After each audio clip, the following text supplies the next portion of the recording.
freaky ass nigga. You's a freaky ass nigga. Freaky fraud. Freaky ass nigga. You a freaky ass nigga. You's a freaky ass nigga. Fuck, you's a freaky ass nigga. You's a freaky ass nigga. You's a freaky ass nigga. You's a freaky ass nigga. You's a freaky ass nigga. You's a freaky ass nigga. You's a freaky ass nigga. You's a freaky ass nigga. You's a freaky ass nigga. You's a freaky ass nigga. You's a freaky ass nigga. You's a freaky ass nigga. You's a freaky ass nigga. Promoting on Twitch. What the fuck?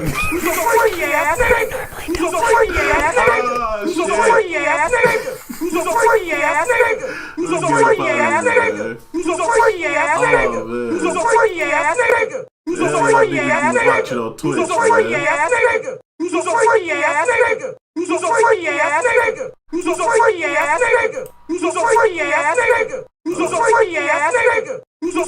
Oh man. Hell, y'all niggas be watching on Twitch, bro. This is what they really be promoting on their front page.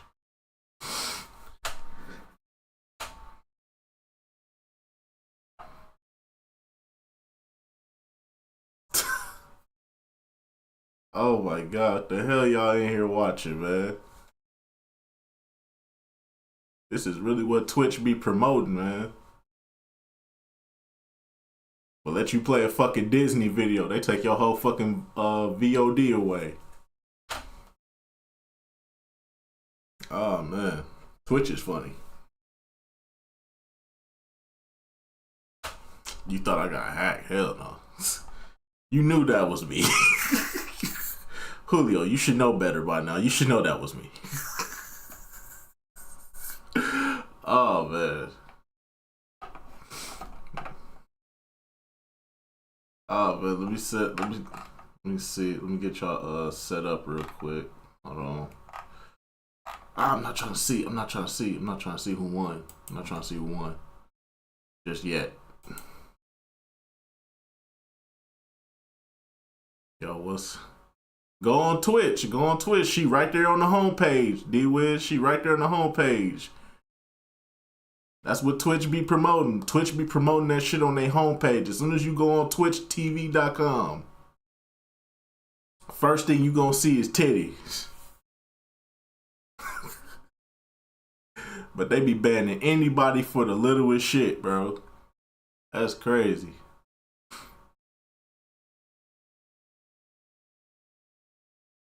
That look like something from Rumble. It might be. But then again, ain't Rumble and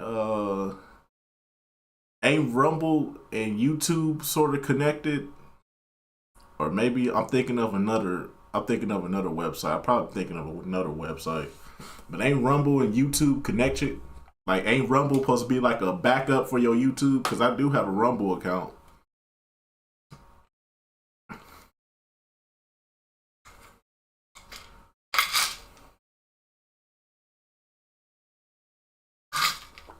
Oh shit.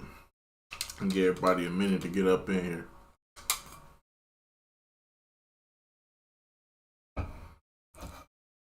Well, Julio, that's UFC. That's copyrighted. They ain't trying to get sued. Obviously, you ain't trying to get sued and lose money. You know how much, well, you know what the UFC could do to Twitch? If niggas is streaming UFC on their platform, UFC will bankrupt Twitch in a heartbeat. Like, y'all streaming our shit for free? Pack them up. What's the name of the girl you...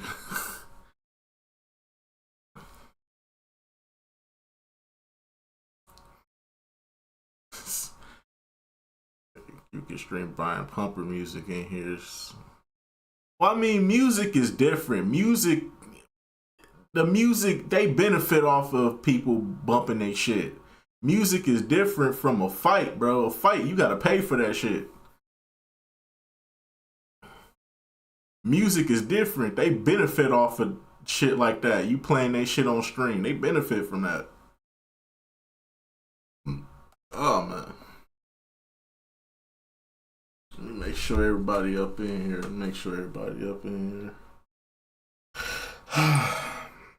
Let's see here.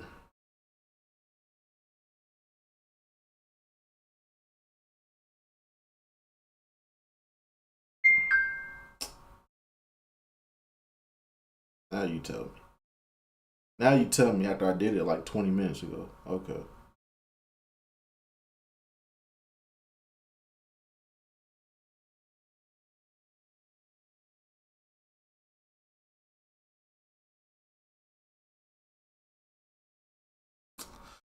Yeah, D Wiz, it's over for the Lakers. You already know that's a done deal. What we watching? Some Jada Fire bit? Hell no. Not on YouTube. Oh man, I don't know fucking YouTube. Hell no.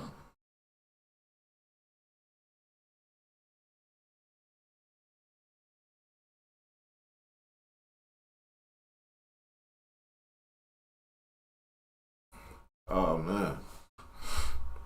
I almost missed this stream. I fell asleep. I came home. I was tired because I don't know if y'all noticed, but I moved my setup again. I moved my setup back into my bedroom because I was in the living room for a hot minute. But now it's starting to get hot again, and the coldest room in my house is my bedroom. So I'm moving everything back in here.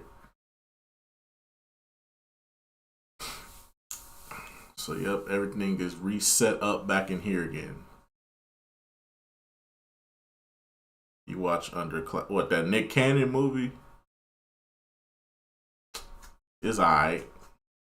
Wasn't the best, but it was alright.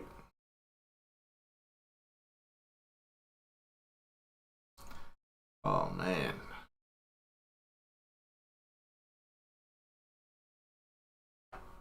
I did have some stuff planned. Ain't nothing popping today. Ain't nobody dropping no diss tracks, sadly. I prefer cold weather over hot weather.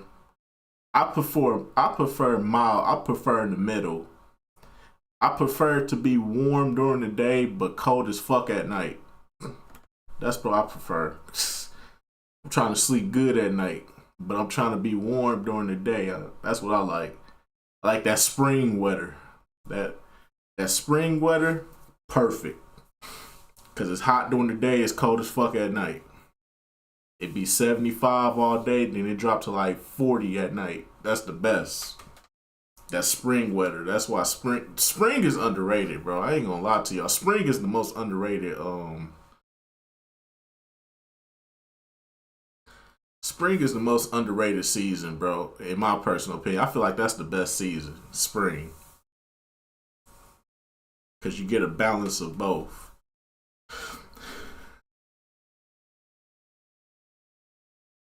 Then when it get to summertime, man, you ain't got no AC. I feel sorry for you. But say react to how high. Hey, we gonna save the stoner movies for tomorrow's stream. We gonna save all the stoner movies for tomorrow's stream since tomorrow gonna be 420. So Saturday stream we gonna do all the stoner shit. We saving it for right now. Today is a makeup stream. I'm trying to make sure everybody know. Man,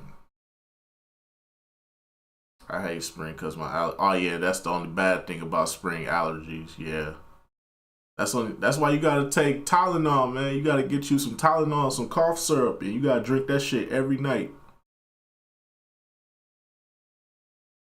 React to Bobby Brown show. If I gotta react to a show, it's not to be on Twitch. We can't do nothing over here on YouTube. YouTube too restricted. We gotta hop on Twitch. I'm just in here to let everybody know we live. I'm trying to see what's popping though, man. Cause ain't nothing really popping out here in these streets right now. Ain't nobody dropping no diss tracks, man. We still waiting on that Kendrick track, man.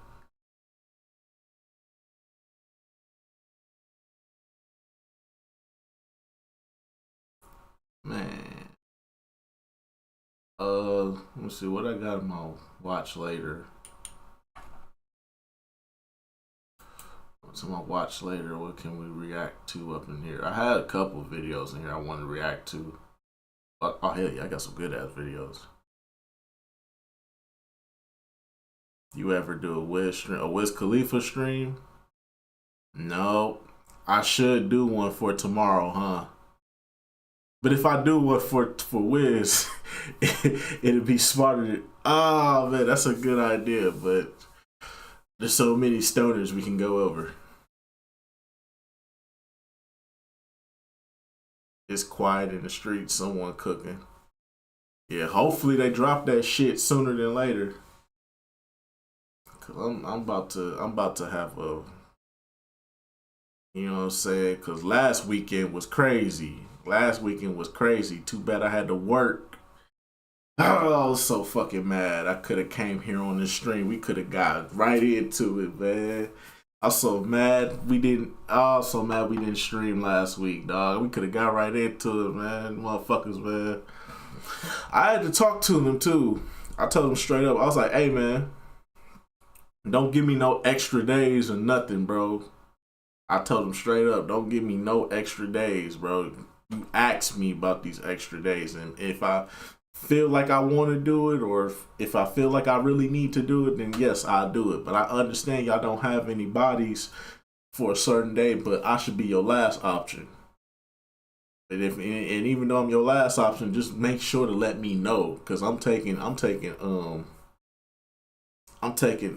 that's Saturday or Sunday is my only 2 days off, bro. Let me get them days off. I got 2 good videos we can react to in the meantime, in between time. Let me see. We'll do these 2. I can drop these 2 in the morning. Boondocks, we probably have to. Boondocks, we probably have to do on Twitch. I ain't trying to risk it right now. I feel like these 2 are safe because they just video game videos. I wouldn't let my boss pick me up from my house.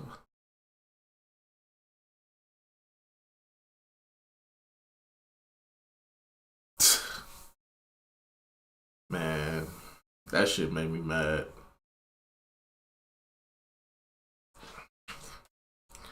That shit made me mad. Out of all the people you could have picked, you chose me for the weekend because niggas didn't want to show up to work. Because apparently somebody was in town last weekend, and that's why everybody kept taking off. Everybody was requesting Saturday off because a nigga was in town yesterday. I think it was Key Glock. It was Key Glock and somebody else. They was in town last weekend.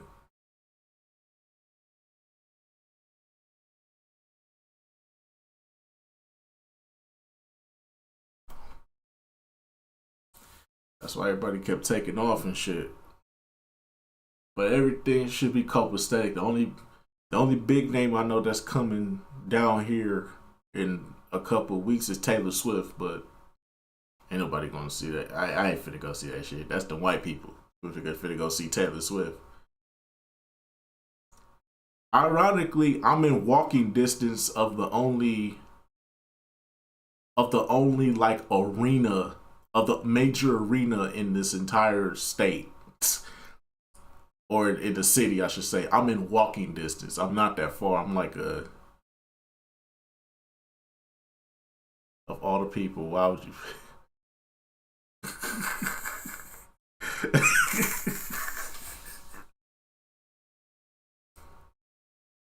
Come on, man. Come on, Amir. I'm just saying though, Amir. Dang. The Boondocks Obama episode is funny. Jalen, what's good with you, my boy? What's good with y'all? Everybody's up in here.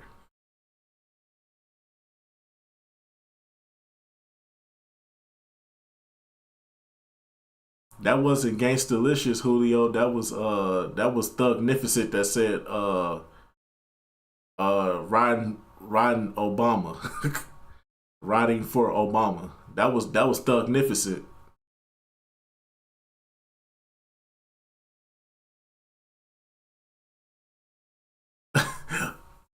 Oh, my bad. I thought you I thought you Oh man. Oh man. Yes, we in here, man. We in here. That's good enough for me. So yep, I got my whole shit set up all new and shit. Oh man, let's do these two videos and then we gonna hop over to Twitch. We gonna hop over to Twitch. Anybody got any questions before we start reacting to these two videos real quick? Oh man. I think yeah, for tomorrow we doing the 420 stream tomorrow for Saturday.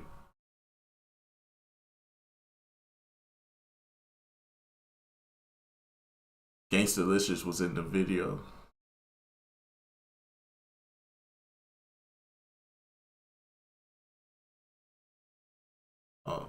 I probably gotta go back and look at that. Oh, you listen to the Sideline Story? Let me guess. You skipped a whole bunch of songs and just went to let me guess, Amir, you listening to a whole bunch of decent, sub decent, and then a bunch of mid, and then you finally get to like what was the song called again? I forgot the name of the song, but it's one song on that album that was like really the only fire song that I could really go back to. I forgot what it's called. Rise and Shine. Yep, Rise and Shine. Let me guess, you listen to a bunch of subpar, sub decent, mid songs, and then there's Rise and Shine. I'm re-listening to every song. I just finished Rise and Shine, and you gonna realize that that's probably the only good song on that entire album, other than the hits, other than the quote unquote hits.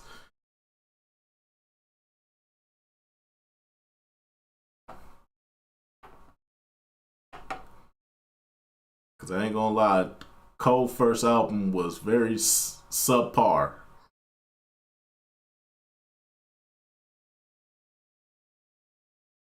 Put on some Kirk Franklin on. Nigga, it ain't Sunday.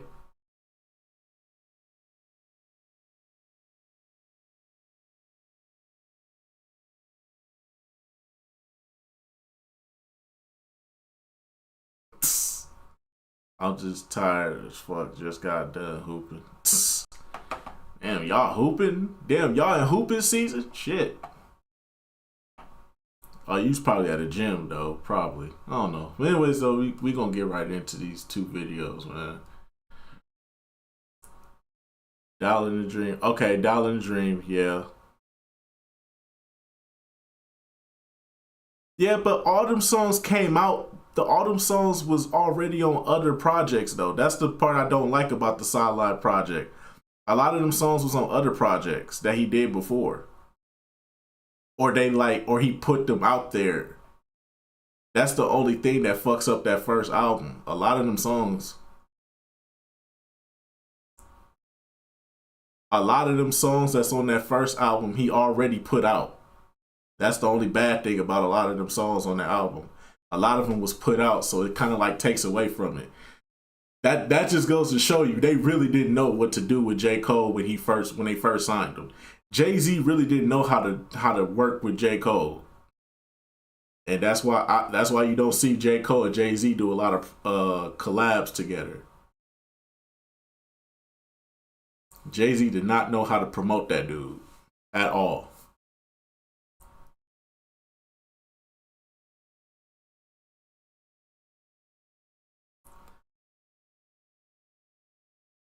Cause they had to take a couple of songs from fucking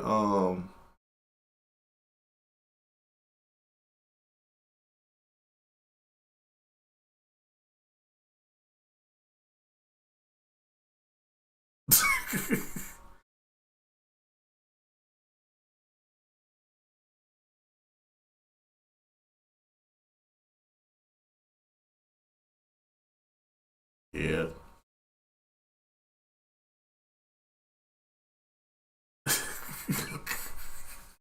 All right, man. We finna get right into this, man. It's very rare. Hold on.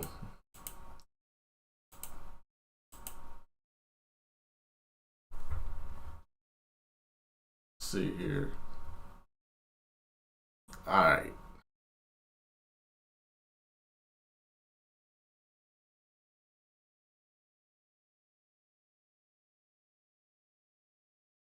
D-Wiz, don't worry about don't worry about what the fuck I be doing, okay? I'm a grown ass man. Don't worry about the fuck I be doing.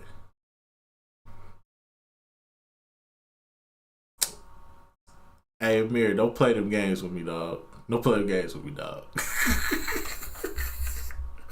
Don't play them games with me, dog. Y'all gotta chill, B. That ass. So y'all gonna stop with these accusations. I am not no what y'all think I am, Chief. Hell no. We gonna stop with these accusations. Oh man. Hold on, we gonna get right into this though. Alrighty, yo, what is going on, everybody? It's your boy, Mr. DDG94 here, back with another reaction video. Today we finna react to the worst NBA Live ever. Oh man, I know one thing's for certain. That nigga that's still hating on me, that's still putting my name in his fucking videos after I told him to stop.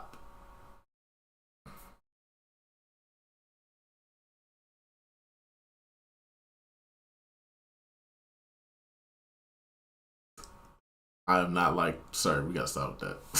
But to the dude that's still putting my name in the videos, this NBA Live fag boy or fanboy, whatever you want to call him. Yo, listen, dog. I'm getting tired of you putting my name in the title of your videos, bro.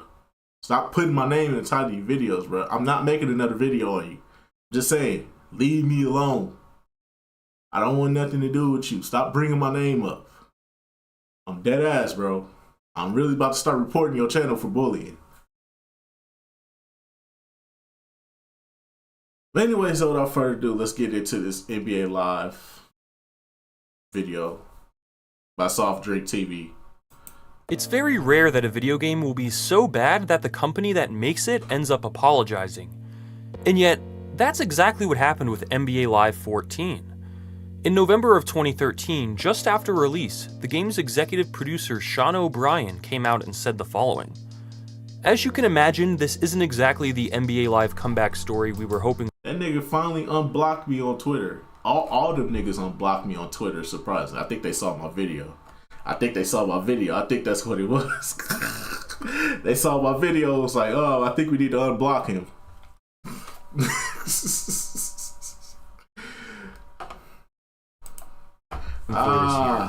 We hear loud and clear that some of you are disappointed in various aspects of NBA Live 14, and I'm sorry if the game doesn't live up to your expectations.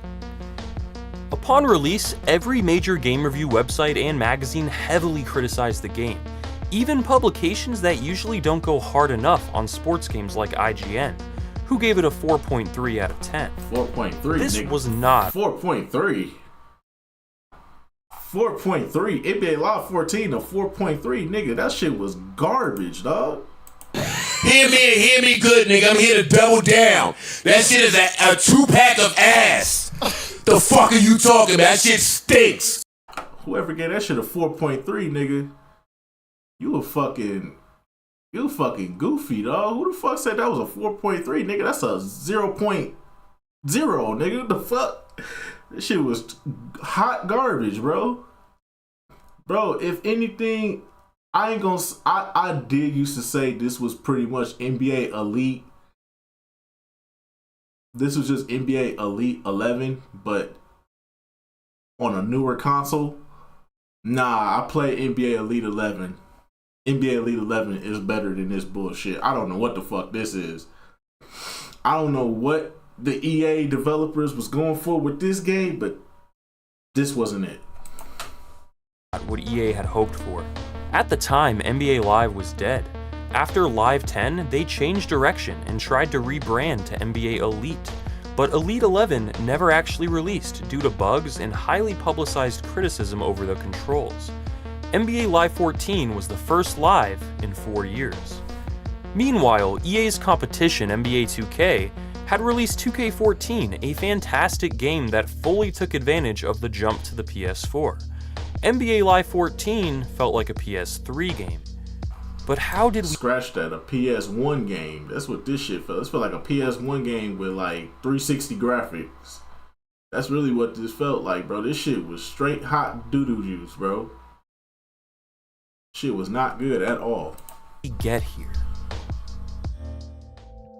After Mike Wang left 2K to join EA and helped make NBA Live 10 the best live in a long time, he went back to 2K, and EA subsequently imploded. NBA Elite 11 had an unnecessary name change, and also some weird controls for the time. While the game actually plays decently today, it was too ahead of its time.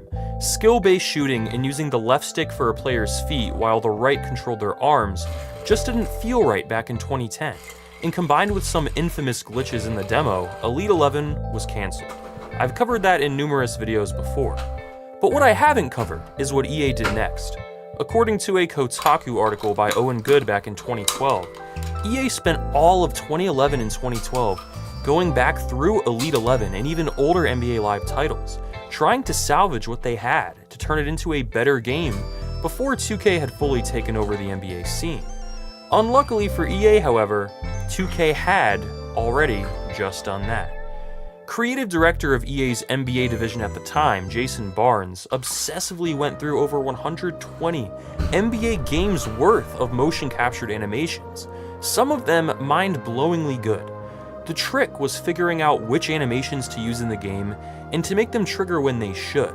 The pieces were there, but they were scattered around. Yeah, this the alpha version. The dribbling NBA Elite 11 was way more polished. This got to be like the alpha version. Most definitely, it's the alpha version. Because I will say this, NBA Elite 11, like he said, it wasn't bad. It was ahead of its time. It's just that shit wouldn't have done well going up against 2K11. That's one thing I will say. That shit would have did terrible going up against 2K11. Is Street Hoops better than it, nigga? Nigga, backyard school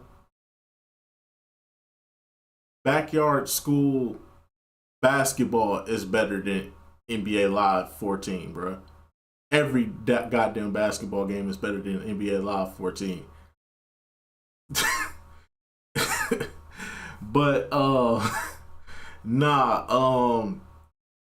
I will say that I just think that NBA Elite 11, if they would have just not did the control thing and just kept it like a basic NBA Live with the My Career added, I think they could have did well against 2K11,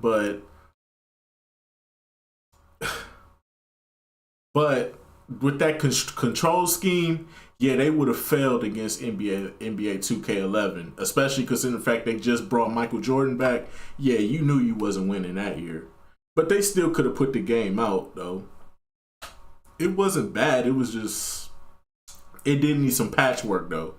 It definitely needed some patchwork.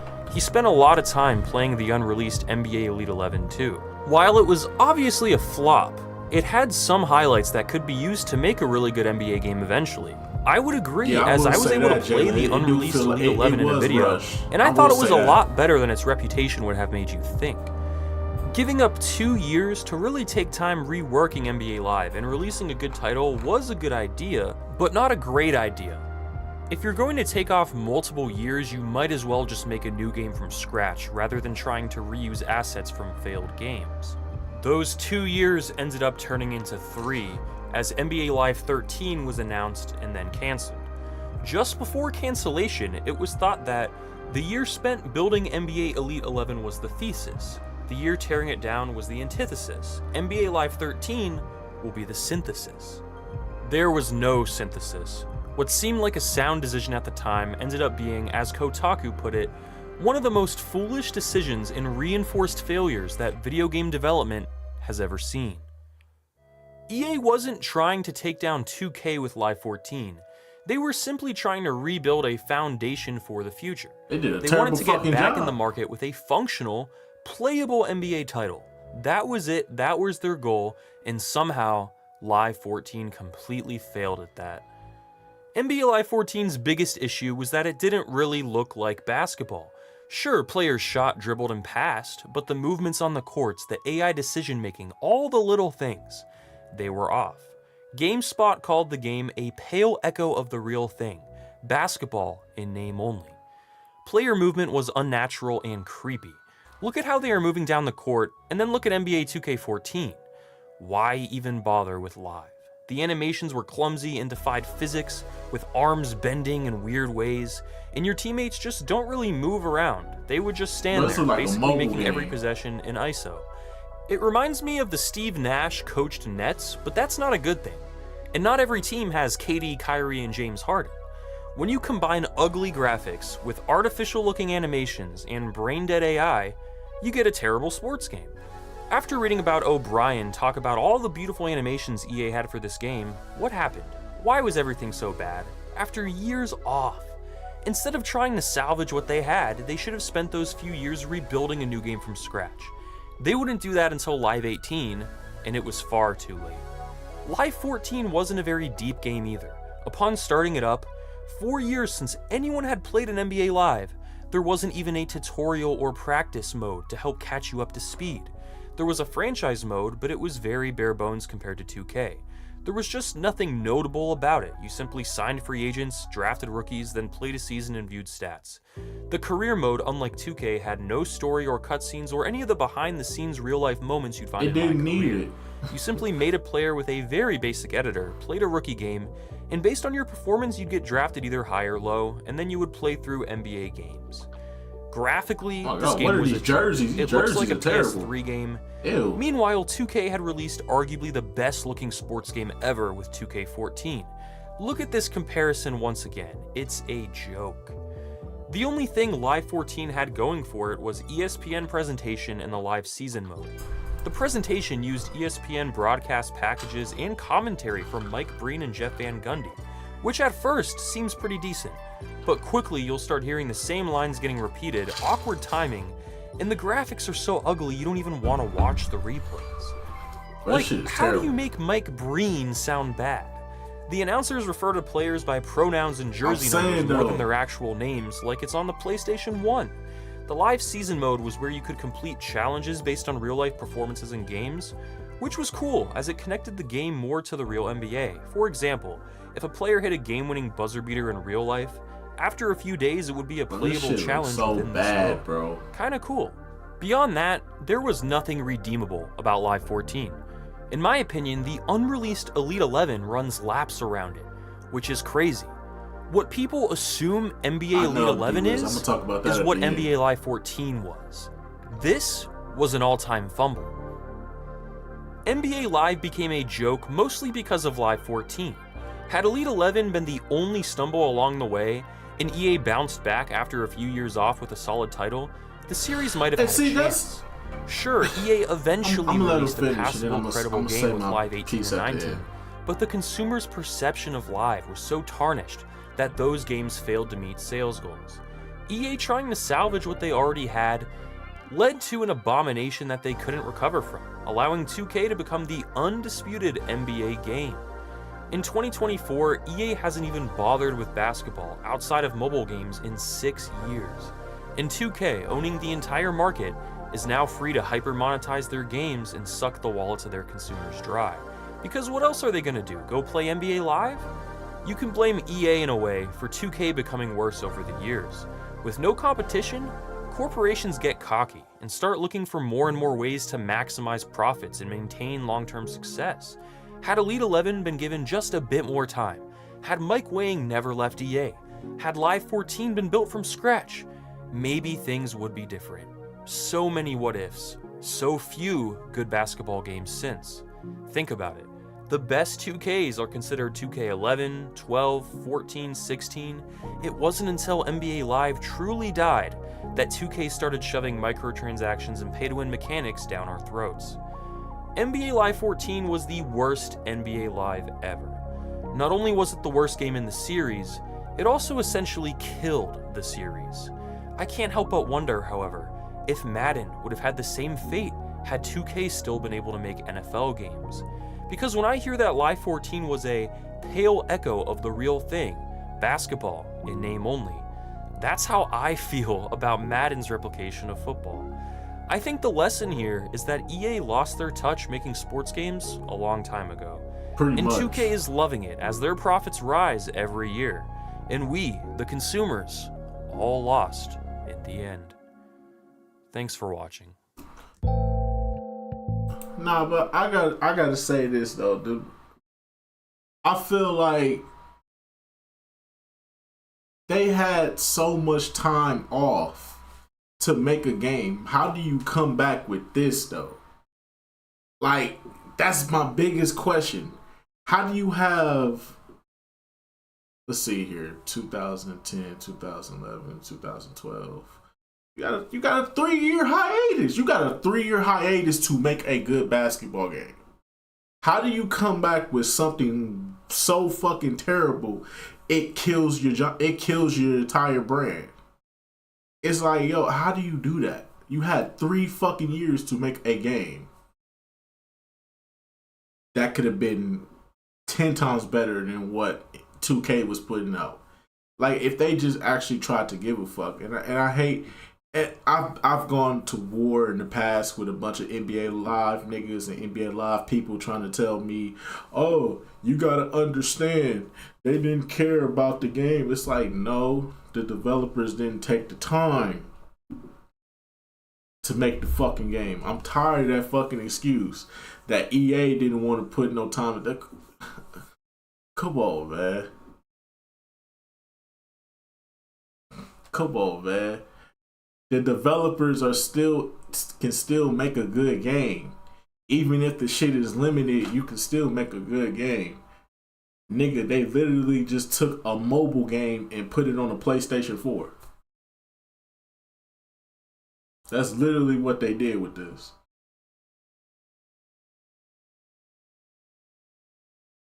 No, and here's the thing. In the past, I said this before, and I keep reiterating this because I said this in the past. I said if they took the graphics from NBA Street Home Court, because that's the only good basketball game they actually put out besides NBA Live 10. I would say NBA Street Home Court is the only other game they put out that was actually good. Like, if they would have took the graphics from NBA Street Home Court, because all those players look like themselves in that game. The body types, the face, everything. NBA Street Home Court was like the last good game where they actually put detail into the players. Take them graphics, you know what I'm saying? Spice them up a bit to make them look even better on the PlayStation 4.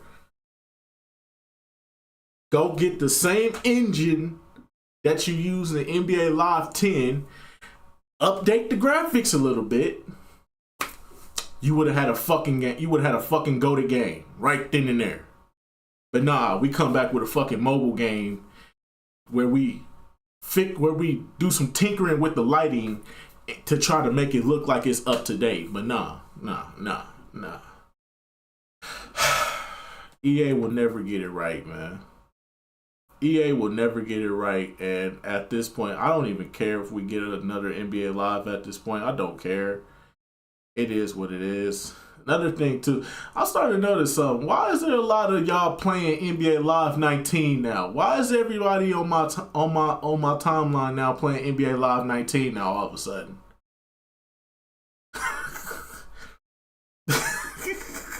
Where's this NBA Live 19 love just coming from now? Oh, this is the best game out here. This is the best game out here now.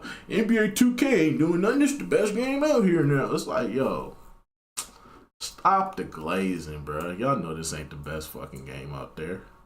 Y'all know it's not. Come on, man. But anyway, so just go about do it for this. So I'll see y'all next video. Till then, peace out. Alright. But nah, shit. shoot. People revisiting it. That's what I'm saying though. Why is everybody revisiting this fucking game now all of a sudden? NBA Live 19 just getting all this love out of nowhere for no. It's not even the fact that bro, niggas playing this game that never even played the game before. Like, where was this energy at when it first came out? Because if they was showing that game love when it first came out, I'm pretty sure NBA Live, EA will still be making basketball games right now. Why are we pouring all this love into it now? Where was all that love at then? See what I mean by hypocritical? How I say how fan bases are hypocritical? I've been saying this for a long time now.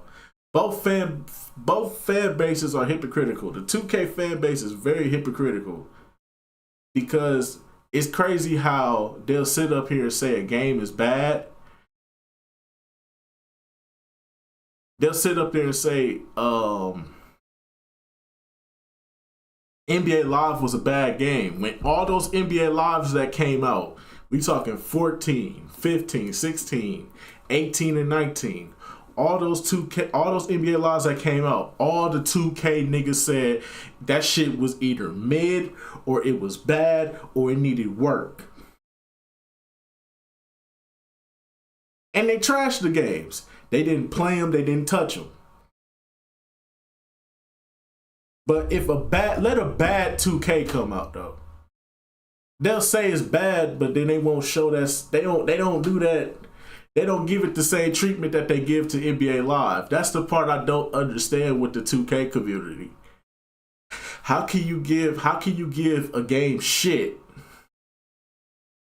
but still buy? How can you give a game shit and say, man, I wouldn't buy that, I wouldn't touch that, but then you buy the next year's 2K? You buy the next year's 2K knowing that is bad. That's the part I don't get about the 2K community.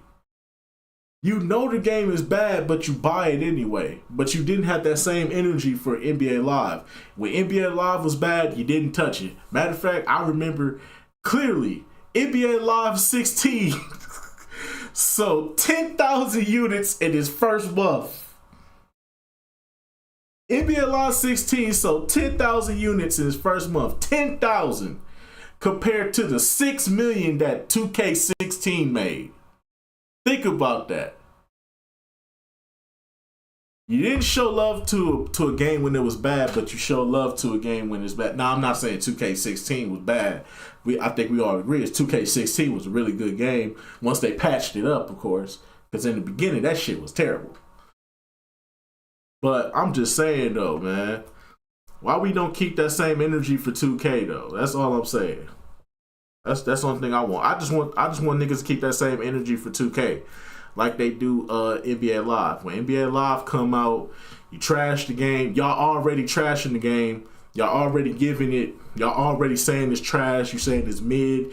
You throwing all these negative connotations at the game, and then when you play the 2K is just as bad, but you still buy next year's game. That's the crazy part. Or you still support the game.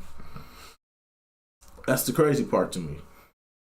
That's what I mean by motherfuckers is just not. It's hypocrites. That's why I wouldn't trust these niggas that's playing NBA Live 19 right now. That's all I'm saying.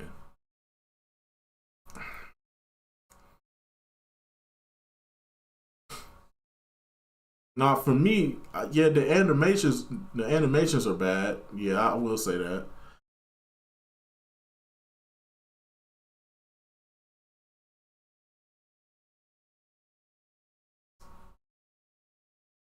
Yeah, I admit NBA Live 18 was way better than 2K18. 2K18 was fucking terrible. And I still said NBA Live 18 was better than that game, but niggas, I don't know, man.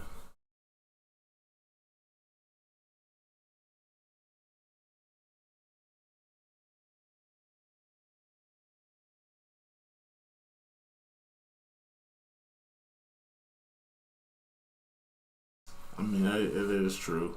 All right, man. We're gonna get into the next video. Then we're gonna hop over on Twitch. Concept. Oh shit.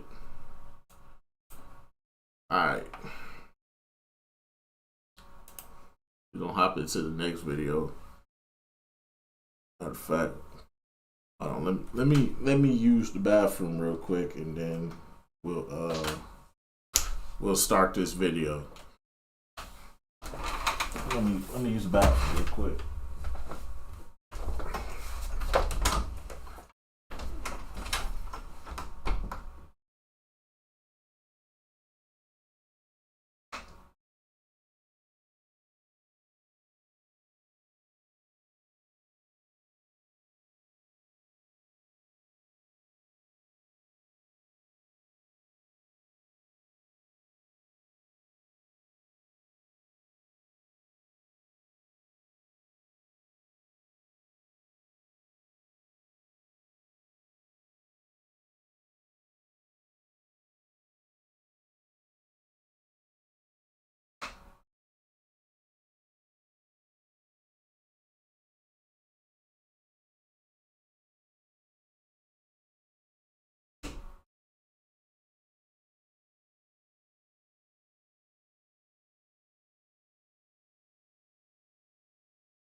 Alright. Alright, type shit.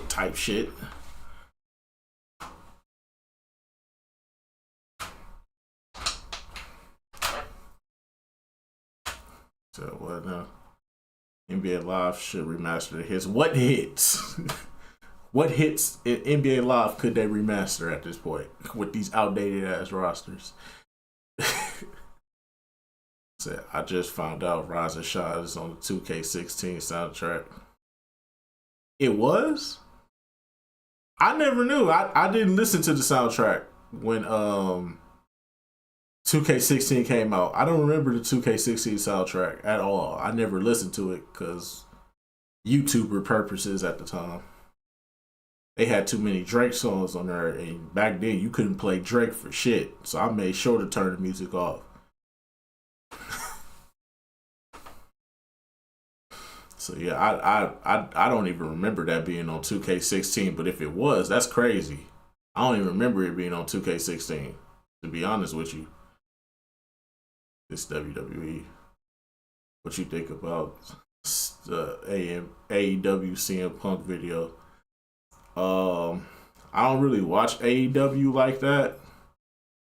I dabbled in it for a little bit, and I can tell you that's some I don't like their style of wrestling over there.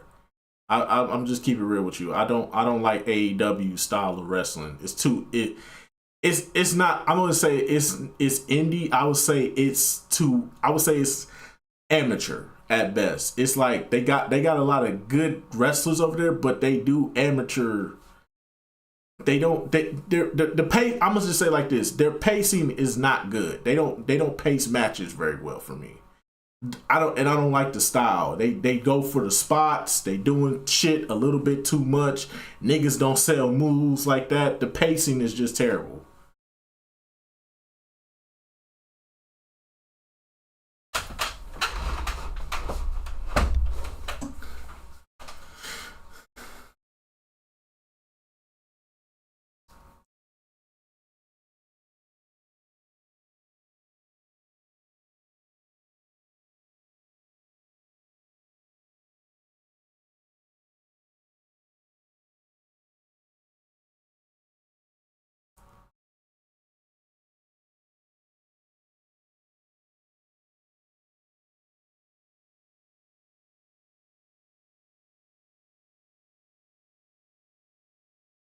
Yeah, that's crazy. I really don't remember that beat. I don't remember that soundtrack at all. Like I said, I turned all the music off because I didn't want to take no chances, bro. They had too much Drake on there for one. I didn't want to take that chance, so I said, "Fuck it, y'all can have that. Y'all can have that." He said, you edited." No, I turned the music off. You could turn the music off completely in the settings of the game. You could turn the music completely off, so you ain't gonna be listening to no music at all. The only song that would really play is our only song I remember playing was 0 to 100 real quick, and that's because I had a center that played on the Warriors with Steph. And every time they would do like these hype up videos, and you was playing, and I'm playing with Steph, so every time we hype up video, it'd be 0 to 100, nigga, real quick. Ben Steph Curry with the shots. So that's the only reason. That's the only song I do remember from there, because that's the only song that would play during the hype up before you start playing the game. AEW started strong, but honestly, now they're going to the WCW route. I guess. I mean, after the CM Punk thing, everybody's saying it's looking like WCW 2000 all over again. Which, I mean, hopefully they can turn it around. I don't even know why they did that. How long was that CM Punk thing? Wasn't that CM Punk thing like a year ago?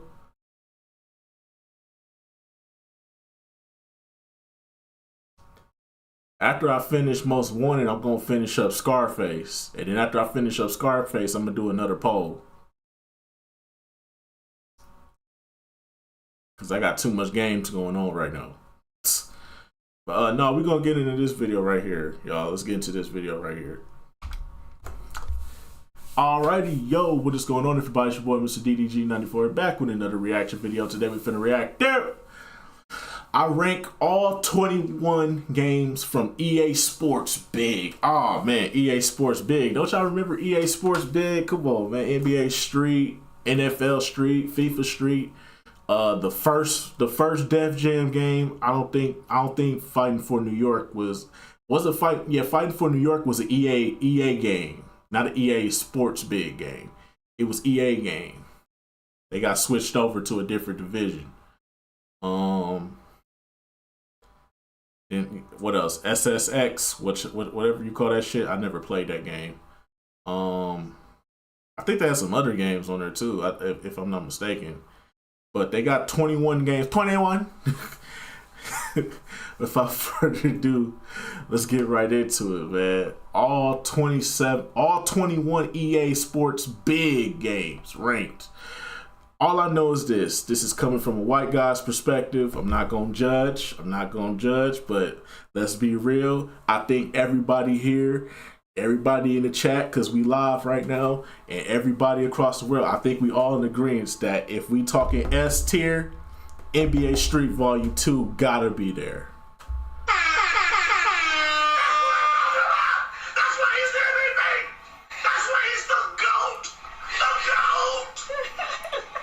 I think we gotta keep it there, bro. Let's be real, bro. NBA Street Volume 2 is the GOAT. It's not even up for fucking debate.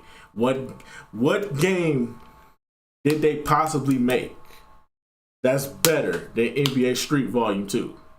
There's been no other game. Now I haven't played NFL Street at all. I've never played NBA NFL Street. Every time I play NFL Street, I got my ass whooped by the computer, by people I played against. I'm just terrible at that game. I will do that playthrough one day. I'll do that playthrough one day. I got it on the Xbox. But I don't know, man. All right, let's get into this video, though.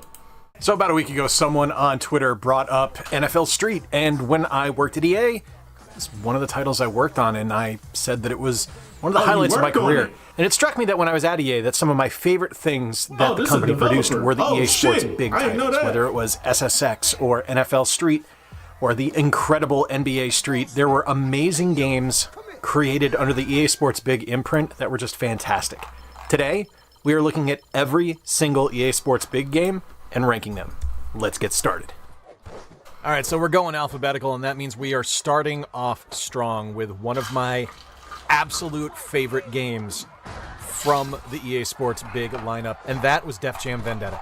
If you have not played any of the Def Jam games, I will tell you that Def Jam Fight for New York is a better game, but Def Jam Vendetta is a spectacular professional wrestling game starring your favorite hip-hop artists. That's why he's the It's a GOAT! silly, The GOAT! it's absolutely idiotic on paper, but it works because they use the Aki engine, the engine that was used in games like WWF No Mercy and WrestleMania 2000, and they just make this huge, over-the-top, bombastic game starring amazing artists, and it's just so much fun. Some of my favorite memories working at EA were playing the Def Jam series on break, whether it was Vendetta or Fight for New York, sitting with my friend Rob and playing him, or having Kudo from EA Chicago come down and challenge testers to beat him in Def Jam are just some of the most positive memories I have of working in the game industry. It is one of my absolute favorite things was this series, and Def Jam Vendetta is a fantastic game. Like I said, Fight for New York is a better game,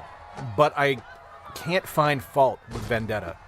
It's a perfect game to me. It's something I go back to all the time.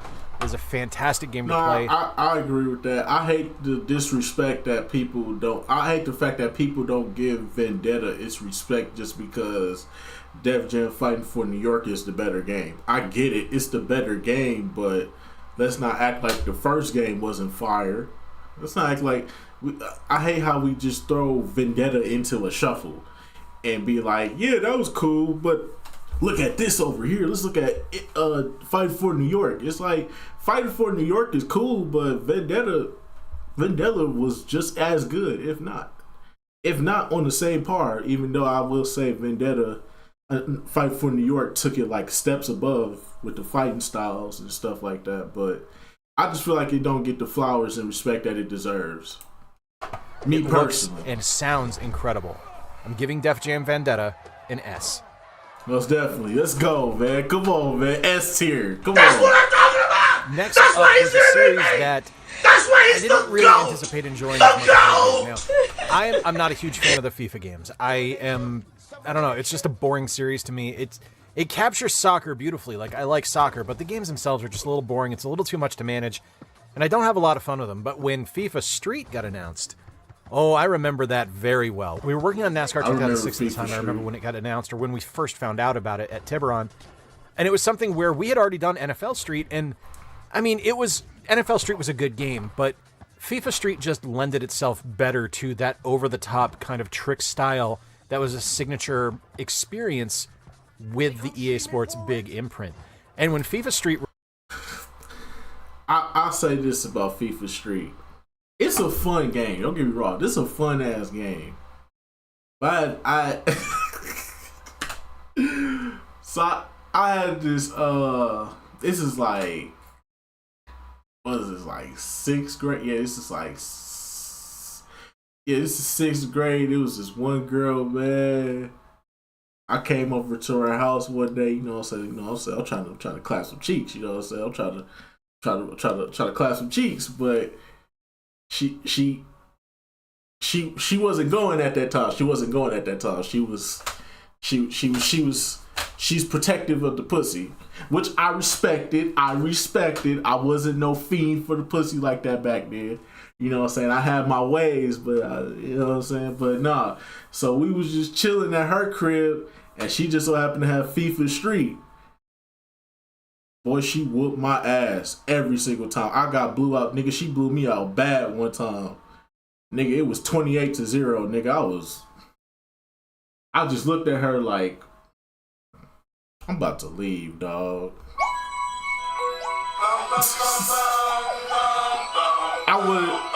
I wanted to throw her controller at her TV and just leave.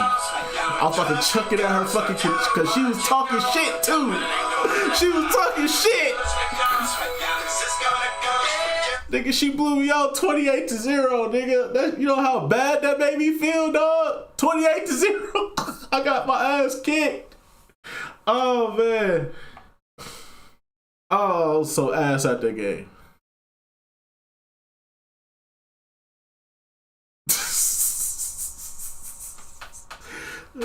Facts. It's all good though. I still ended up clapping cheeks, but I still kind of want my get back on that FIFA Street though. I'll say it though. Melissa, wherever you are, I want my get back. I want my get back, Melissa. You know exactly. You know who the fuck this is, nigga.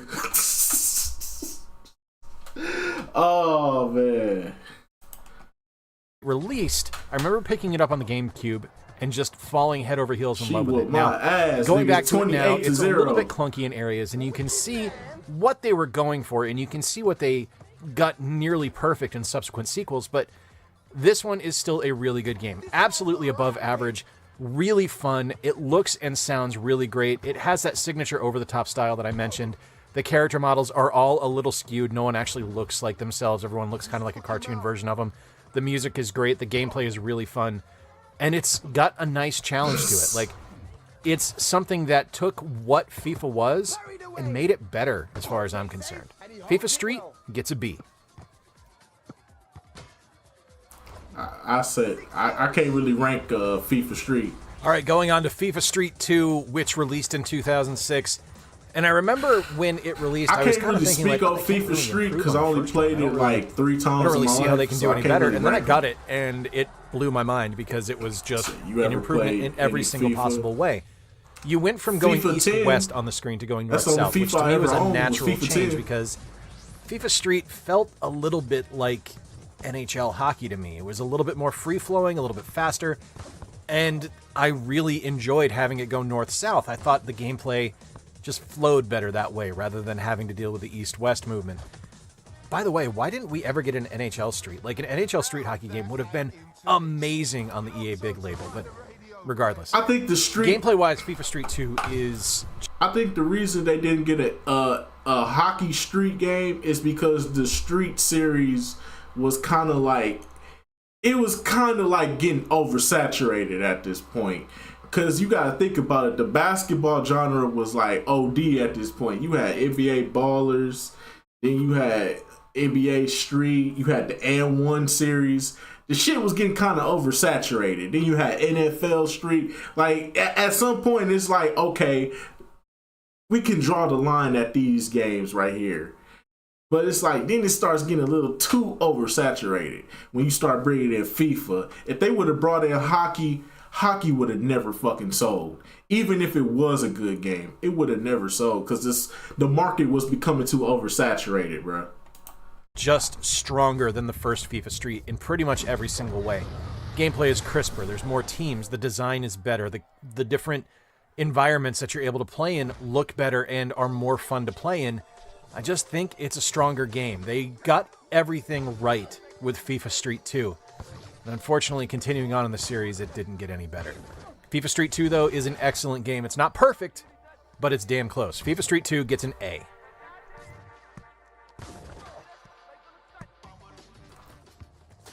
All right, moving on to the final generation that any EA Big title was on. This is the Xbox 360 version of FIFA Street 3, and the big problem, I think, with every single EA Sports Big release that happened after the GameCube, PS2, and Xbox generation, that everything just felt too clean. Like, one of the signature things about those early games was that they felt a little bit grungy, they felt a little bit dirty. They felt lived in, for lack of a better term. This was like going from the original Star Wars trilogy to the prequels. What do you mean by dirty, sir? What do you mean by that? It didn't feel real anymore. Hold on, FIFA Street 3... Hold on. We ain't gonna speed past it like you can just say what you just said. What do you mean by dirty? What do you mean by that? I need an explanation. What you mean by dirty? What do you... I'm trying to figure out what this nigga talking about, cuz. I said, wait a minute. Wait a minute. Wait, first of all, you're not gonna speed past that like you didn't just say what you just said. You saying that these are too clean, but the previous games look dirty. What you saying, sir? Because if I remember correctly, a lot of these games came from urban cities, urban areas. So what you trying to say? You trying to say the urban areas are dirty, my brother? My brother, please don't tell me that you bringing this up like that, my brother. We need you to clarify that a little bit better, my brother. What do you mean by clean and dirty? You need to clear that up for us, my brother. You bring the Dr. Umar out of me. You started to bring the Dr. Umar out of me, my brother. I ain't gonna play the song just yet. I'm gonna let you slide this time. Just felt too polished, and not in like a positive gameplay experience type of polish, just it's really clean and everything feels like it's skating and everyone feels like they're a mannequin, like everyone looks like they're made of plastic. And rather than that being good and kind of lending to the overall unbelievability of the character models in the FIFA Street series, this one just kind of lost the plot and doesn't work. The gameplay isn't as good, it's a little bit slow, it doesn't feel like it takes advantage of what the Xbox 360 could do, and the tricks are kind of boring. Like, taking away that signature experience of what the FIFA Street series was by having those different tricks just didn't work for me. I know a lot of people enjoy this one, but for me this has never clicked, and it still doesn't to this day. It's not a bad game, but it is so decidedly average. It's just there. FIFA Street 3 gets a C. I guess moving on to NBA now, right? I think for most of us, when we think about the esports goddamn franchise, game. we think of games like NBA Street, like FIFA Street, and like SSX.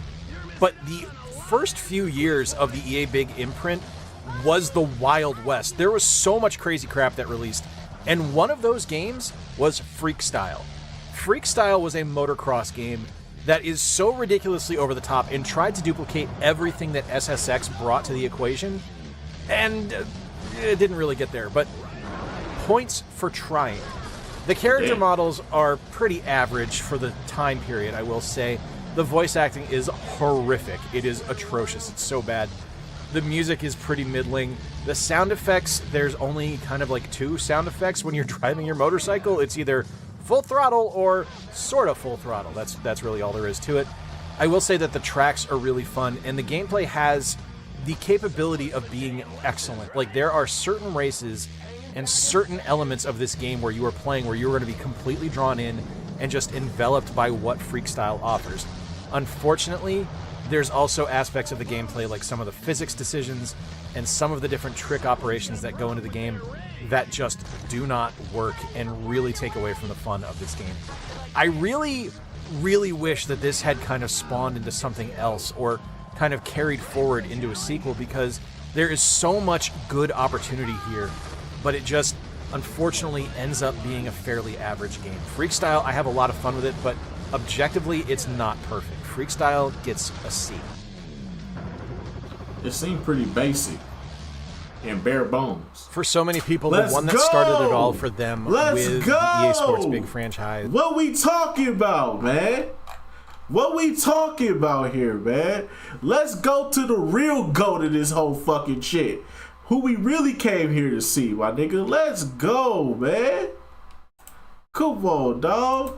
That's what I'm talking about! That's why he's the MVP! That's why he's the GOAT! The GOAT! Let's go. NBA Street, man. In the first NBA, if I had to rank all the NBA Streets, I'd probably say NBA Street Volume 1 would probably be the lowest on the totem pole, which would be like a B. The first NBA Street, I'm putting at a B. NBA Street Volume 2, you know that's S tier. NBA Street Volume 3, I'm putting that in the A tier. And NBA Street Home Court, I would put that in the A tier as well. So yeah, that's how I would do it. That's just me though. Y'all can have y'all little discussion. Is this guy right here. This is NBA Street.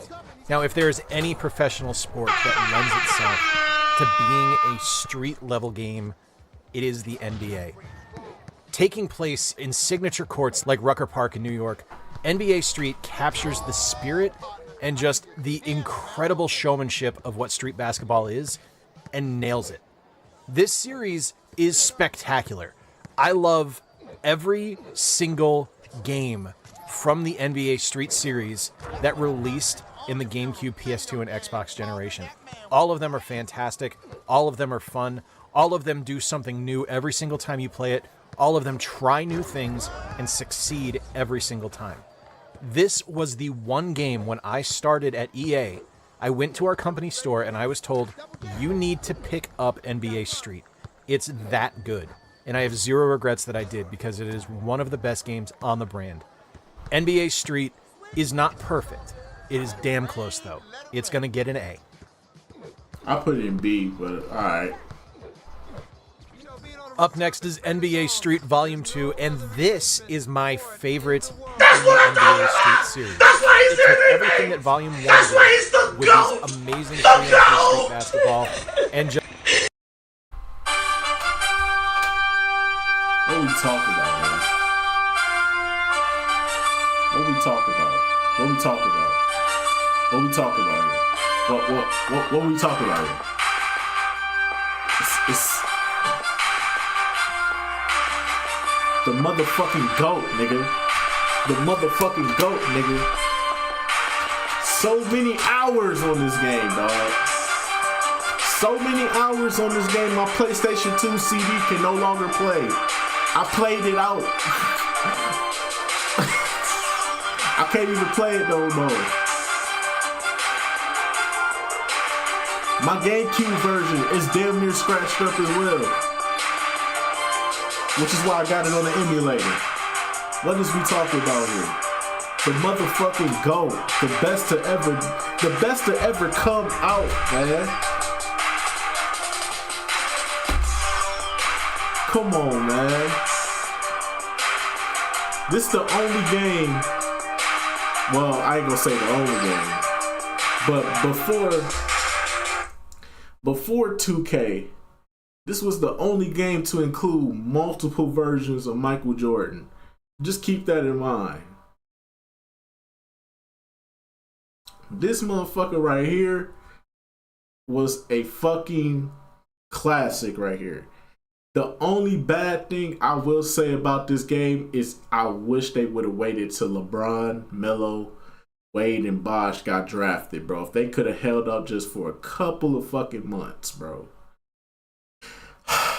They could have just held up for a couple of months, bro. And let Wade, Bosh, and Melo get drafted, bro. And LeBron, Wade, Bosh, and them get drafted, bro. I'm telling y'all. This would have been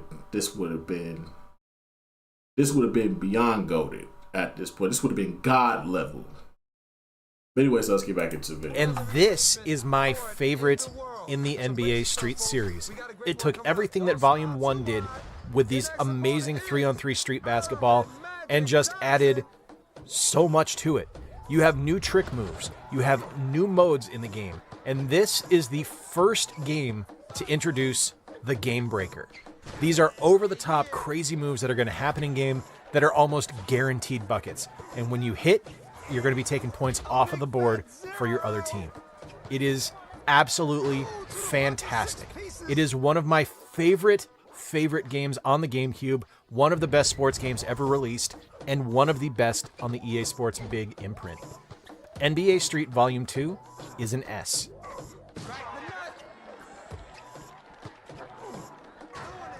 Up next, we have NBA Street Volume 3, and this continues the absolutely incredible pedigree of those games that released on the GameCube, PS2, and Xbox. This is another fantastic version of Street Ball. It's 3-on-3. There's no out of bounds, no fouls, or anything like that. It's a game to 21, and it just plays brilliantly well. They added the trick stick to this game, which is fantastic and lets you kind of chain combos together and build up your Game Breaker meter more. And as much as I love this game and as excellent as it is, to me, it just feels slightly off. Like, it's not quite as fluid and doesn't feel quite as right as Volume 2 did. Now, extra points on the GameCube version because you are able to play as Mario, Peach, and Luigi, which I find hilarious and is a ton of fun to do. It's really great to bring Mario, Peach, and Luigi into a game and have them go off against NBA greats. It's hilarious. The gameplay, though, like I said, does feel like it takes a bit of a step back, so to me, that does knock it down a little bit from that perfect level that Street 2 is at. Street Volume 3, though, gets an A. That's what I would rank it. I'll rank it in the A tier. All right, we're going portable now, and this is going to be NBA the Street portable Showdown, version. and this is a really interesting game. This kind of takes a little bit from NBA Street Volume 2 with the presentation of NBA Street Volume 3 and kind of squishes them together. And unfortunately, it doesn't really lead to a great game. It's average, it's okay, it's just kind of middle of the road. It doesn't feel as ambitious as the previous NBA Street games. It's still fun. And it's still it's a hell of a technical accomplishment to put this onto the PSP and have it work as well as it does. But to me, not a spectacular title. I do think it's just kind of average, middle of the road. Yeah, NBA Street Showdown is going to mid. get a C. This shit was kind of mid on the PSP. I ain't gonna lie to you. It was fun, but it's just like it don't hit the All right, same. the final game in the NBA Street series is NBA Street Home Court, and this is one kind of like my issue with FIFA Street on the Xbox 360 that I have the same problem with. It just feels too polished. Like, it doesn't feel right. It feels off to me. And that's not to say it's a bad game. It's Well, brother, I gotta say this. This is the best fucking game they had on the 360. This is the best fucking game they had to produce on the 360. This is the only game where the players look like themselves, the body types, the graphics. Look at this. You can't tell me that they didn't put the most effort into this. This is the most effort I've seen a EA Sports basketball game be put into since up until NBA Live 10. But this is the most I've seen EA put the most effort in when it comes to a basketball game. So if it's too polished, I can't really knock it for that, because looking at EA's track record going forward with basketball games, I think it's safe to say that they did a phenomenal job. That's why I put this in the A tier, because this is one of the last good basketball games EA ever fucking produced. fine. It just doesn't feel nearly as enjoyable to me as NBA Street Volume 2 and Volume 3. It's just kind of there. It feels like an average 3-on-3 basketball game as opposed to something really special like we got with the first 3 NBA Street games. I can't really say it's a bad game by any stretch of the imaginations. It's fun. It's just, compared to those other 3, I really got to knock it down to a middle-of-the-road game. Street Home Court is going to get a C. Hell no. A tier. All right, we're up to one that I actually worked on, and this is NFL Street. I remember when this got announced and we found out that we were going to be working on it, I was so excited to get put onto this because it was either work on NFL Street or work on exterior products and not something that was part of our studio's kind of lineage. Now, at Tiburon, we were famous for Madden. That was our main franchise. That was the main thing we made. And being able to kind of take the guts of what made Madden work and put that into NFL Street was just so cool. I worked on the Xbox team. This is the GameCube version you're seeing here, but I worked on the Xbox team. I was involved with standards and practices. Every company has a thing called standards or TQC or something like that, where you have to go through and make sure that you're living up to what the console manufacturer expects each game to have. And that's everything from performance down to making sure that you have the right button icons and right nomenclature for buttons in the game. So that's why you'll always hear me say, when I'm talking about a Nintendo product, I won't say the D-pad, I'll say the plus control pad, because that's what it was in the Nintendo standards at the time. It's just the way I was trained. It's stuck in my head. NFL Street, though, okay, let me get back to actually talking about the game here. NFL Street was something that we were all excited to work on, and it was such a fun project because it was so different than anything we'd done in studio before. This was over the top, this was ambitious, and people that I worked with provided voices in the game. My friend AP, Anthony Price, was someone that did a voice in the game, and being able to play this game now, almost 20 years after it released, and hearing AP mouth off to me just takes me back and just makes me remember all those incredible positive experiences of working with him on my first project on NCAA Football 2004. It is such a signature memory for me and such an incredible game that is legitimately one of the best experiences I had working in the gaming industry. NFL Street technically might not be as ambitious as other games on this list. It might not be as great as other games on this list, but to me, it's spectacular. I'm not going to tell you it's perfect because it definitely has its flaws, but NFL Street, it totally gets an A. I can't rank an NFL game because I rarely. All right, now we come to NFL Street 2, and this is when I'm able to be a little bit more objective about things. I didn't work on NFL Street 2. This released the same year as NFL Street. We released NFL Street in January of 2004, and then NFL Street 2 dropped in December of 2004. And by that point, I had already moved on to working on NASCAR 2005, and it was really curious to me that we were pushing the acceleration so quickly to release another NFL Street game when, in the grand scheme of things, I mean, NFL Street was a good game and it was fun, but it wasn't really like this crazy over-the-top game that a lot of people flocked to. I mean, it got pretty good scores. It got an average of a B from most reviewers. And it was weird that we released NFL Street 2. And when I look at it objectively now, and I look at what the ratings are, and I look at me playing it now, and I remember the experiences I have playing it, yeah, we were pretty much right on the money. It made no sense to release this game right away because it's almost identical. It's almost the exact same game, to the point where we have almost the exact same audio files in it. The music changed, sure, but any voice acting in the game, identical to the first one. So, yeah, I don't know. This one to me this is a weird one. It's still fun. It's still an enjoyable game, but definitely objectively looking at it, knowing that I was working on something else at the time, it's definitely not an A. It's probably a B. I could be talked into a C, but I'm gonna go B- for this one. I'm gonna use the rare minus option on this one, and since it's my video, I'm allowed. But yeah, NFL Street 2, it's gonna get a B-. All right, we are halfway through the rankings. Let's take a look at the standings as they are right now. EA Sports. All right, we're moving on to NFL Street 3 now. This one released a couple of years later. This one released in 2006, and unfortunately, it just kind of continues the trend of what happened with NFL Street 2. It's more of the same. It's fine, it plays okay, but it doesn't do anything new or ambitious. You got some new environments, and really that's about it. So NFL Street 3, like I was hinting at with NFL Street 2, it gets a C. This one just doesn't do a whole hell of a lot for me. It's a middle-of-the-road game. It's average. All right, now we're moving on again to the PS3, Xbox 360 generation, and this is NFL Tour. And I want to thank AKA the Frank Man for this footage because my pass-through still isn't working for my PS3. And this game, boy.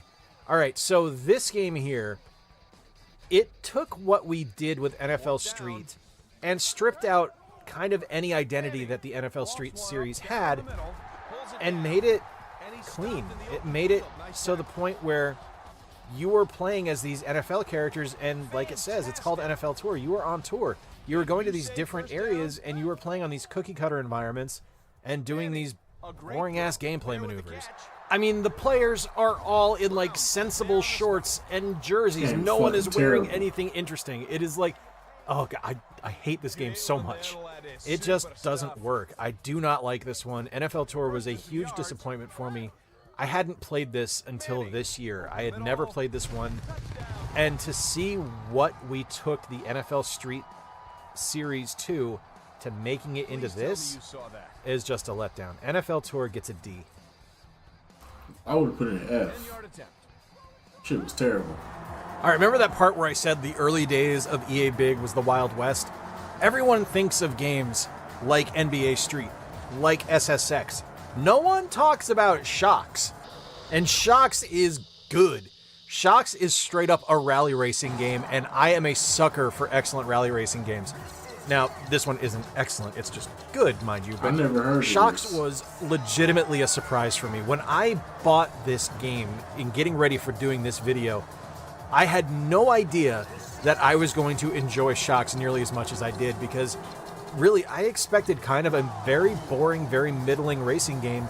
But what I got was something that was like solid and really fun. That game was I fucking so terrible, wish dog. that we had kept up with this when I I got was that at shit from EA, because Blockbuster. my NASCAR team Played that could game have for taken like this engine 30 and made minutes. something unbelievable. I put that game right back But on the counter. it only and had told one my mom, iteration, "You it can only take had that one back to release. Blockbuster. I don't It's a wanna really play good it." game. It's really fun. It looks, sounds, and plays really well. Shocks gets a B. I never heard of this game. All right, we are now on to another one of those Wild West games from the early days of EA Sports Big, and this is Sledstorm. Sledstorm is a snowmobile racing game. A sled's a snowmobile is a sled, just so you know. And this one is another really strong game, kind of like Shocks. Had zero expectations about this one. First off, did you know this was a sequel to a 1999 game that released on the PS1? It totally is. And you know what else? It's pretty good. It's really fun. Now, it's kind of clunky in spots, and I think this might just be speaking to me primarily because I really like snowmobiles, and I really like the fact that they put Zoe and Simon in here from SSX. I thought that was a nice little kind of continuous cross-promotion there.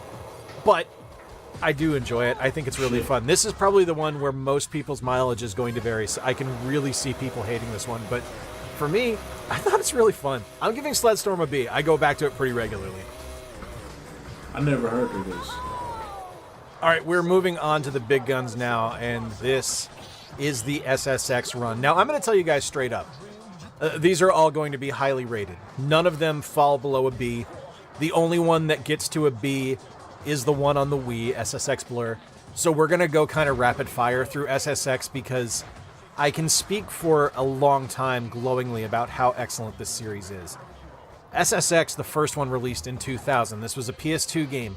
It is not a perfect game. It does a lot really well, but there's a lot also that goes into this game that you can see what they were kind of building towards, but they weren't able to quite get there in the first or the second game. But it is still an incredibly solid title. SSX, the first one from 2000, is gonna get an A.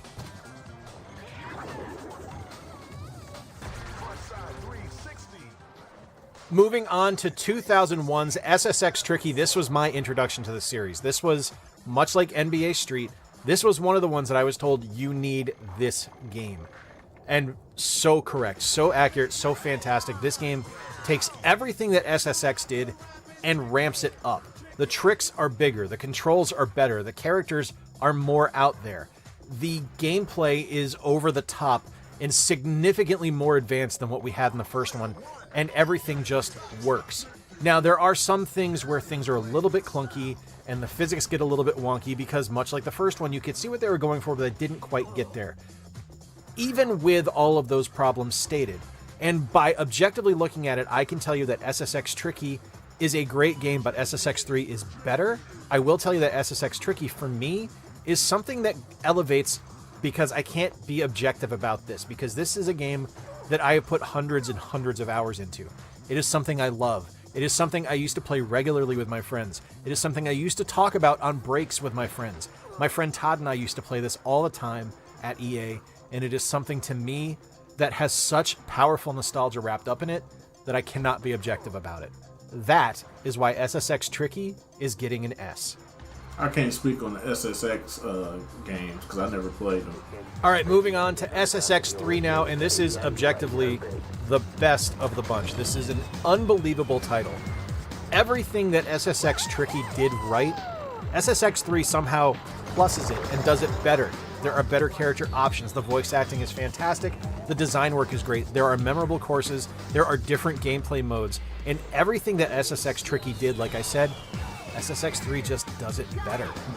This is the best SSX game, if I'm being objective and taking all emotion out of it. This is the best SSX game ever released. It is spectacular. It is fun. It is challenging. I can't really speak on this full game of replay here. value because there are so many different things to speak unlock on it, for each bruh. character, and it just does I everything. never played this perfectly. game. I love SSX 3. This is the one I go I back to played the the most demo frequently. As much as I love for the Tricky, game, but I never 3 played is the the one I game. go back to the most frequently I because never it's played the just that game good. as It like- holds up to this like day. it's And everything that 3 did, capacity. subsequent SSX releases weren't able to replicate. And I that only is how you remember know the demos it's from that good. SSX 3 gets an S. from Walmart. Going to Walmart and playing the demos in the gaming section. All right, I this miss is the the days. last SSX release for the GameCube, PS2, and Xbox generation. This is SSX on tour. This is the GameCube version of it. Now, there was a release on the PSP as well, but I don't have that one. I haven't been able to play it, so I can't rank that one, but we're going to go with the GameCube version here, and this is an incredibly strong game. Where this one falters a bit is the fact that it leans heavily on custom characters. And custom characters are great. I think that's fantastic. I think it's a fun way to take the series, but Nigga said I game really cats. like the different kind of characters and the No, I lore got that was set up PlayStation in 2 the though. SSX universe when the game was first established. And having them kind of No, I take a got step Game back kind of Cats. sucks a little bit. I Well, I do mean, love this the art game direction of Cuban. this That's game. like I Everything ain't you got kind of set deal. as a notebook or a sketchbook looks amazing. The gameplay is fantastic. The GameCube version actually lets you play as Nintendo characters, which I think is pretty cool. But for the most part, it doesn't quite hit the notes that SSX3 did, because, like I said, taking out those memorable characters just Oh, kills it shit. quite a bit. That said, SSX Tour still a great game. might- It gets an A. I might play it one day on this channel. I might play it one day. All right, and the final SSX game released under the EA Sports big label was SSX Blur on the Nintendo Wii. And this game is, it's okay. This is the weakest of this entire stretch run. Like, this is the last one released under the EA big label, and it is the weakest one. It kind of forces you into motion controls, which kind of stink. The graphics are a little bit muddy, and the gameplay is a little bit off. Like, trying to take that signature trick style that we got in the original SSX run of games and putting it into a Wii Remote just didn't work. This one's actually a prequel to SSX On Tour. It takes place between 3 and On Tour, so you kind of get that story there, but I don't know. This one just, I don't know. I still like it. It's still a good game, and it is a great Wii title, but when compared against the other SSX games, it is the weakest of the bunch. SSX Blur is going to get a B.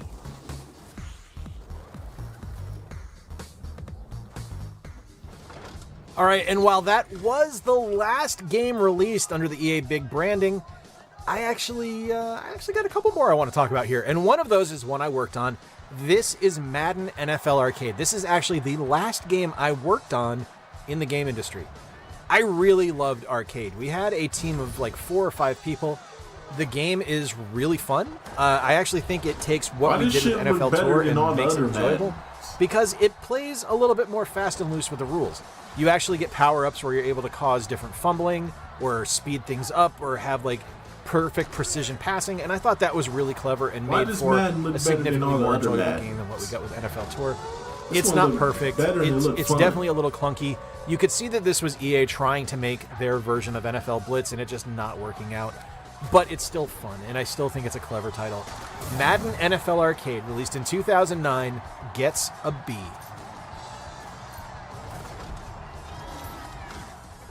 And finally, we talk about 2012's SSX, a game that was unfortunately the swan song for the series. And I really wish that we had had this turn into a kind of a revelation of what the series could become and had taken it to new heights, and that we were still getting SSX games today, and it just didn't happen. It's a fine game. It's fun. It's really, really well made. Like, the gameplay is superb. It's still a good game. It's still really fun, and I really enjoy playing it, but it does not have the same charm that the original SSX games do. I'm going to give SSX on the 360, the 2012 release, a B.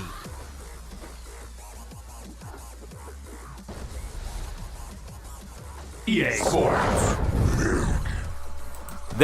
Wait, go back. What? Oh my god. EA Sports. Alright, so let's see here. So in S tier, he got Vendetta,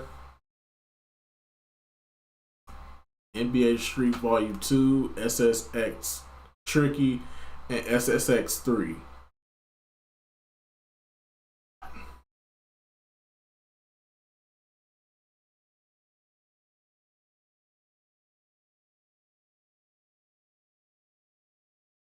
In A tier, you got FIFA 2, NBA Street V3, NFL Street, SSX, the original, and SSX on tour. Then in B tier is FIFA Street, NBA, NFL Street, which surprised the shit out of me. That surprised the shit out of me. He put NFL Street 2 in the B tier. A couple other games I don't know about, and then SSX Blur, Madden Arcade. I kind of low key want to go find that because that looked kind of fun. I'm not gonna lie. And then the last SSX to ever exist.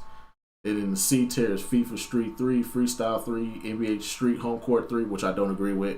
NBA Street Showdown. I don't really count this game because it was a portable game. It was a PSP game. So I can't really count it. I don't really count PSP games like that unless they got ported to the PlayStation 2 or 360.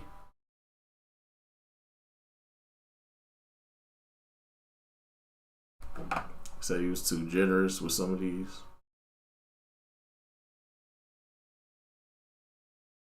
NFL Street 3. I can't really speak on the NFL Straight City, but NFL's Tour. Yo, this game right here, I would put this in F. But if I had to rank it, Def Jam Vendetta definitely goes in the S tier. Volume Street 2 goes in the S tier. And that would be it for me. And then in the A tier, NBA Street most definitely. Volume V3 most definitely. I'll put Home Court in the A tier. And that would be it.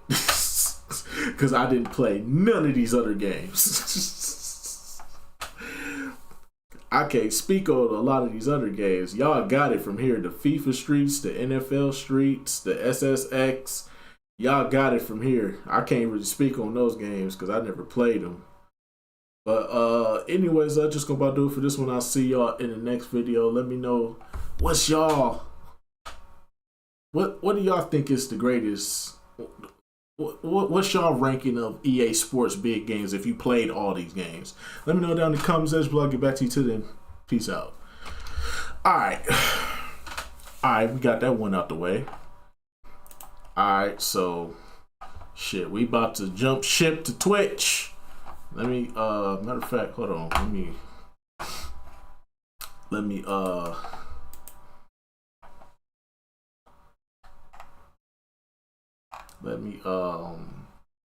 get the whatchamacallit ready. NFL Street 2 is a tier, is A tier in my opinion.